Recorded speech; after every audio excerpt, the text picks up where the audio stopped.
Hey everyone, welcome to the channel. Generally in my videos I like to look at reptiles and amphibians, sometimes invertebrates, but today I could not resist showing you these creepy cryptid TikToks because they are simply incredible and sometimes quite funny as well.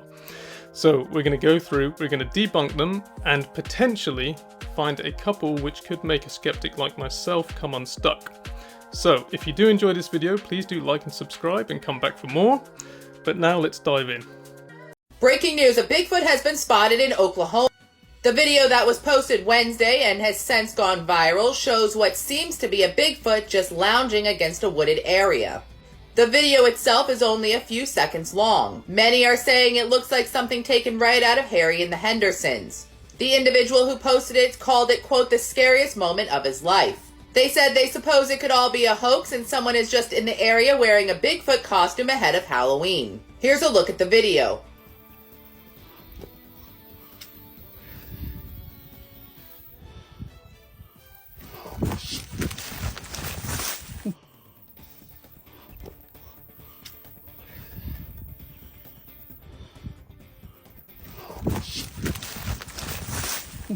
So there's a couple interesting points from that clip straight away.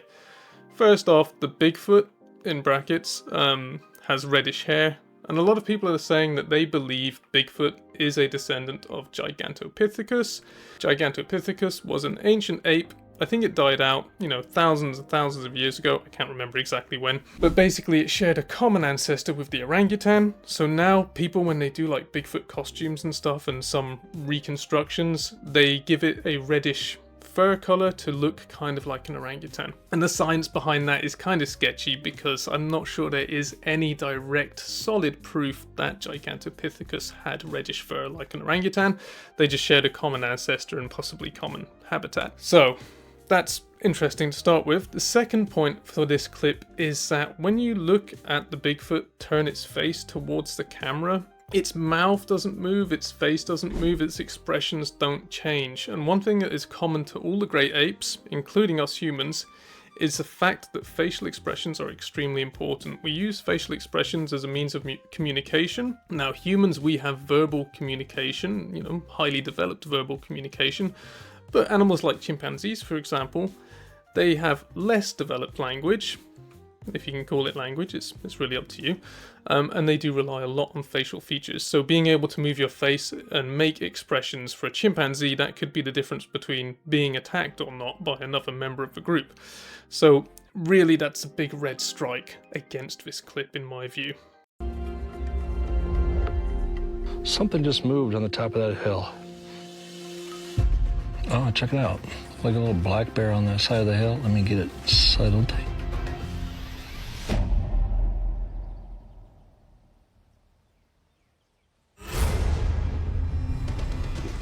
Zach. What? That thing just stood up like you and I would just stand up. Look at that. Dude! There's a top tip for you all. If you're ever going to get groundbreaking footage of a cryptid, which is going to change the face of biology and zoology as we know it, make sure it's on a potato cam so we can barely see anything. Oh, check this out. There's a full bed right here. Look at this.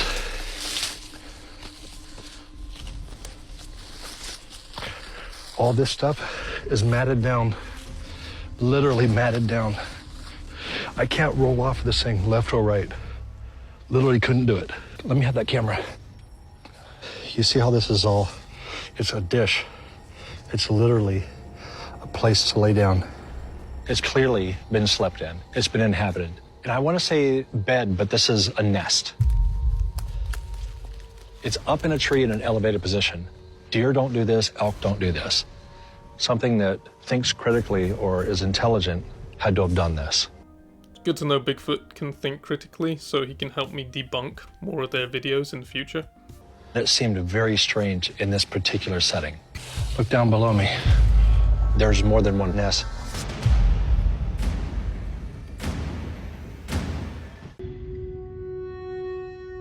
Do you see that? Right there. Is that incredible or what? I'm standing right there. What is that? Right? I don't know. To me, that looks like an upright bipedal creature. I mean, look, there's no one that should be out there. And whatever that is moving through the area. What makes this really compelling to me that we may be looking at a Bigfoot is it has distinctive features. This head with no neck, the broad shoulders, and you can clearly see that this is something bipedal. If this was a deer, it would contain that I see no distinctive features whatsoever. same shape, but this is something that is more humanoid than anything else. Wow. That is crazy. I smell something. It smells stronger as we go up.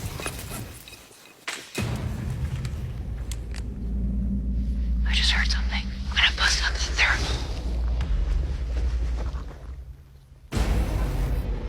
I have a heat signature. Straight ahead, right in front of us. It's moving. It's coming in and out. Look, look, look. Right there, right there. Yeah. We got eye shine. Right there. Look, look, look, look, look, look, look, look, look. Right there. Oh my God. It looks like it's that bright. Do you still have the eye shine? No. No? I still got it. All right, Ronnie, follow me. What do you got?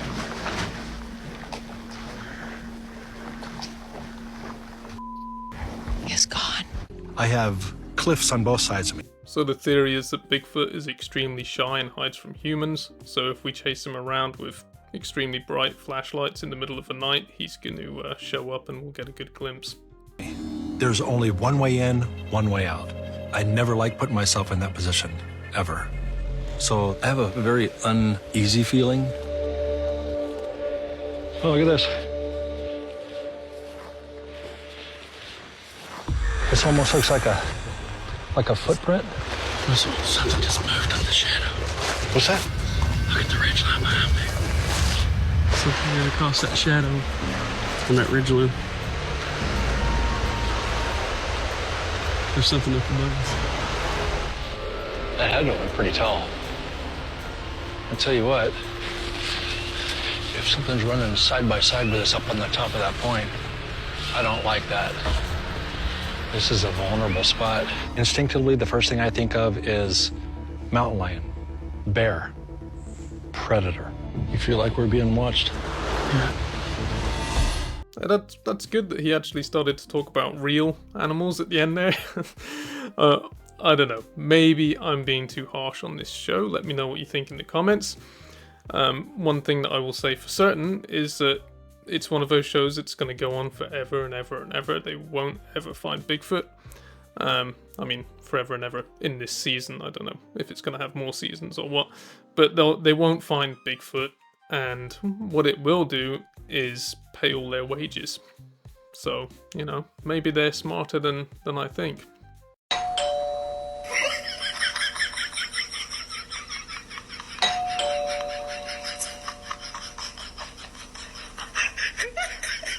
Alright, sorry about that one. I'll go back to being serious now.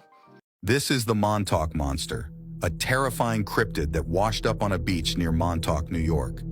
As soon as this image hit the internet, rumors started to spread. What was this elusive creature, and why did it wash up here? The Montauk Monster was the size of a small dog, but had a grotesque appearance.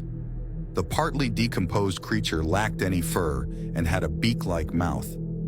A theory that soon emerged was that the monster was a genetically modified animal that escaped from the nearby Plum Island Animal Disease Center. At the time, Plum Island was a highly secured government facility with a mission to research dangerous animal diseases. But because of its previous military ties and isolated location, the base has always been a mysterious location. When the creature's body disappeared suddenly, rumors of a government cover-up started to circulate. Despite various theories, the true identity of this creature remained unsolved. So the Montauk Monster is a really famous internet cryptid. And for me as a biologist, I just look at that and I see canine teeth, a reasonably short jaw, interesting little digits. You can tell it is a canid of some description. But what you notice is that they've got these nice little, it rather has these nice little elongated digits, and it's lacking a dew claw. So other North American canids like, you know, foxes, coyotes, wolves, they have a dew claw, which is this vestigial digit further up the limb, and that doesn't have it, and the only one that doesn't have it is a raccoon. So I'd say with absolute 100% certainty, it's just a dead raccoon decomposing on the beach. In 1997, while researchers were listening for underwater volcanoes in the southern Pacific Ocean, they picked up something really strange. It was an extremely loud and powerful sound that they recorded with hydrophones spaced over 3,219 kilometers apart. They even managed to record it multiple times in different places. The scientists at NOAA were stumped. The sound was so loud they didn't even know where to begin looking for the source. Normally they could pinpoint a sound with a few hydrophones, but this one was everywhere. As the director of the acoustics program at NOAA said, it was very unusual for a sound to be recorded on all their sensors. Was it a giant sea creature hiding in the depths? Or maybe a secret military experiment gone wrong? Could it have been something completely different? Something we haven't even imagined? Let us know your wildest theories in the comments below. Yeah, so the bloop is another extremely popular internet cryptid, and the scientists that they mentioned at the NOAA have since told us that they have been able to record almost identical sounds from ice quakes, which happen when icebergs break apart near Antarctica. So those scientists have told us that they have thoroughly debunked the whole bloop thing, but a lot of people still hang on to it. I mean, could it be a cover-up of some kind?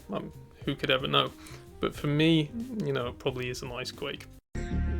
Chupacabra means goat sucker, and it's a really creepy looking creature. Some people say it looks like some kind of strange hybrid-like dog.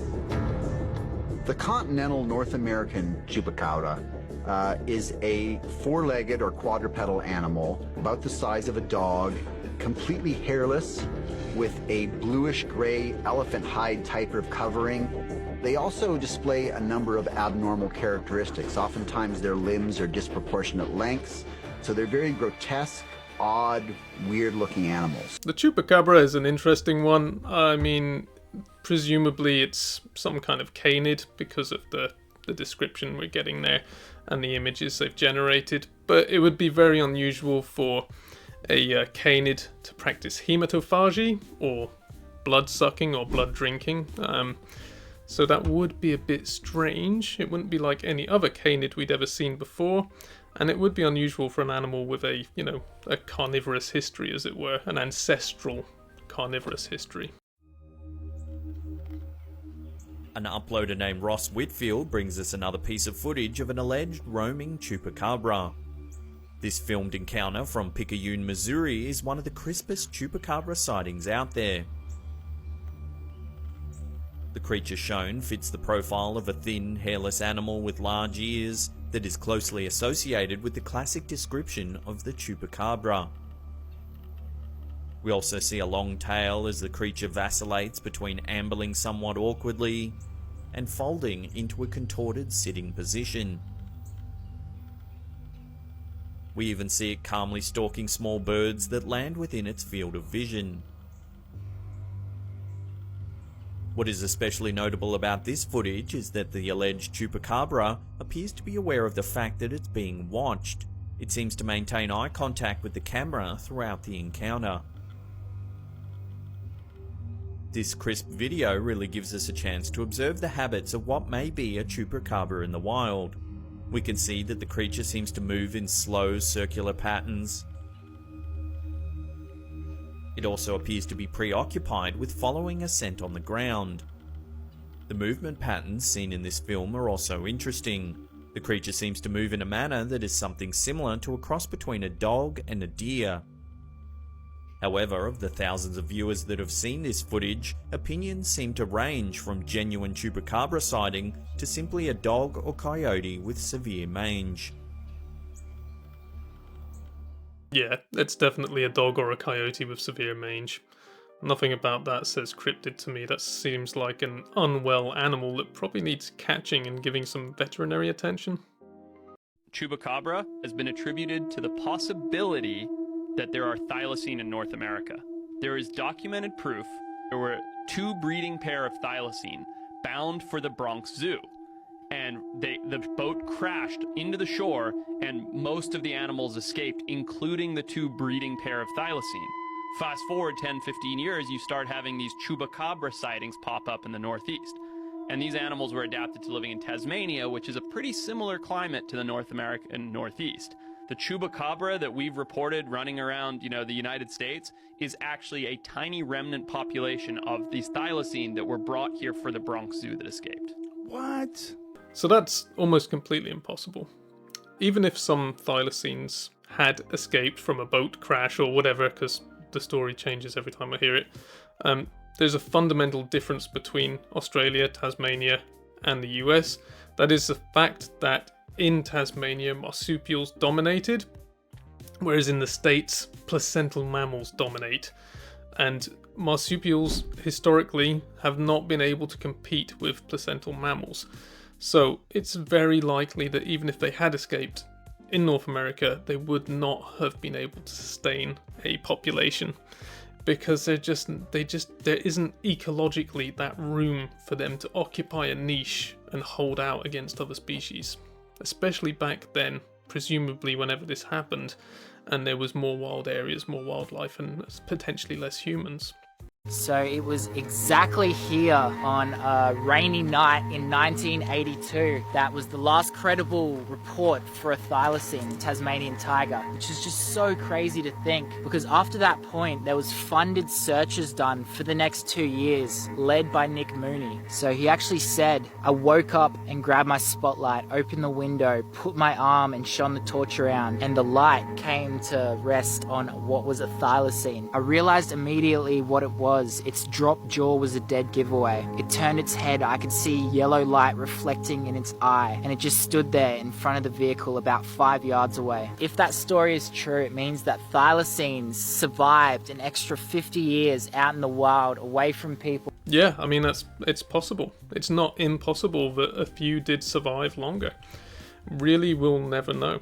Could this be the definitive proof that the Tasmanian tiger is still alive in 2024? Thermal footage recorded 50 kilometres away from the Melbourne Central Business District in Australia reportedly shows the extinct Tasmanian tiger running through a field with other marsupials. The original poster is adamant that what is filmed here is a young Tasmanian tiger, also known as a Joey thylacine. And on the mainland of Australia, the thylacine hasn't been officially documented for over 2,000 years, whereas the last one seen on the island of Tasmania were in the 1930s. Could this be then that what's filmed here is the real deal, and could this mean that history has been rewritten? The thylacine was rumoured to have bounded or hopped when it moved at speed, and is similar to what's being shown in this footage. It also had a big head as well as a long, thick, sturdy tail, which can also be seen in this footage. But what do you think? Is this the thought to be extinct Tasmanian tiger, or could it just be an injured animal like a dog, dingo, or fox? Let me know your thoughts in the comment section, and if you've ever had a sighting of this animal. And maybe, just maybe, this is the real deal and the thylacine is still alive. Yeah, to me it did just look like an injured animal, unfortunately. It would be amazing, and I guess as Australia's such a big landmass, everyone holds out hope that thylacines could still be present there. But again, the fact that dingoes have colonised Australia, and now farmers and agriculture and all the rest, I mean, there's, again, ecologically, is there really that room for thylacines to be surviving in Australia anywhere now? I'm not sure. Like I say, it's not impossible, you never know, but in Australia, it seems unlikely, and sadly in Tasmania it seems unlikely as well, because the game that it would feed on, the wallabies for example, are doing exceptionally well now in Tasmania, so there'd be lots of food, and if they were there, they would be booming in population potentially. So for me, I really think the thylacine probably is extinct everywhere. I'm literally about to blow your mind. This is the story of the coelacanth, also known as the living fossil. The coelacanth was thought to have gone extinct over 60 million years ago during whatever caused the extinction of the dinosaurs. Fast forward to 1938, a coelacanth is actually found on the coast of South Africa, found in a fisherman's bycatch. And it was identified by Marjorie Latimer. Like, she saw this fish and was like, That's a dinosaur. Fossil records dating back over 60 million years ago to what the coelacanth looks like today look exactly the same. This animal didn't have to go through natural selection, survival of the fittest, adapting new features in order to survive. Would have given Darwin a run for his money. But currently today, the coelacanth is a critically endangered species. There's only like 500 known to be alive today. Breaks my heart. And that's why my brand Sela is donating a portion of the proceeds to different organizations. Currently, we are set to donate to Oceana and Ocean Conservancy, both organizations that do help to protect the marine wildlife. Let's please protect the coelacanths because they need our help. Coelacanths are a fascinating species. Like I said, in this video I was going to throw in a couple that could make someone like myself come unstuck. Years before this was discovered, if anyone had said they'd seen one, you know, biologists would simply say, come on, let's be serious. So it would have had a cryptid-like status. And it turned out to be real. Since the late 1800s, there have been talks of dinosaurs in the Congo, and one in particular catches many people's eye. Mokele Mbembe, which roughly translates to one who stops the flow of the river, has been spotted basically for over the past 150 years in rural parts of, well, rural is understating it, but Lake Tele in Africa. Now, over the years, multiple sightings have happened, and there have been multiple expeditions to find Mokele Mbembe, but none of them have produced any real evidence besides, a couple of grainy pictures. This is one of those stories that has been talked about for so long that you gotta think there's some sort of truth behind it, and I would like to believe there is, but there hasn't been any evidence to show that this is a real animal. Lake Tele is also so far removed from civilization in the outreaches of the Congo, you never know. Mokele Mbembe is another one that is very, very popular, and it sounds cool. The idea that there's this kind of sauropod type dinosaur living in the jungles of the Congo. I can see why it's fun, but realistically, it is true that rainforests have been around since the time of the dinosaurs. But it's also true that rainforests have changed since those times. It's thought that at the time of the dinosaurs, rainforests were more open, more conifer dominated. They've become darker, more dense, and potentially less conducive to sort of the lifestyle that a large sauropod would live. It's also important to remember that animals don't always exist in isolation. Well, they almost never exist in isolation. They're part of an ecosystem. If that ecosystem changes, often they don't survive, simply put. Finally, there's also something called the alley effect, whereby some herd animals, like we think many sauropods were, have difficulty reproducing and surviving if their numbers are too low. So there's a lot, and I'm not saying that necessarily applies to sauropods, but it's not a stretch to think it did. So there are many, many, many factors that kind of stack up and tell you that this dinosaur simply isn't real, it's just a legend, basically. The fact that this giant 8-inch long insect still exists is one of the best stories of the entire animal kingdom, and it is this month's Venmo video. The Lord Howe stick insect is interesting enough on its own. When they're young, they look green, they're active during the day.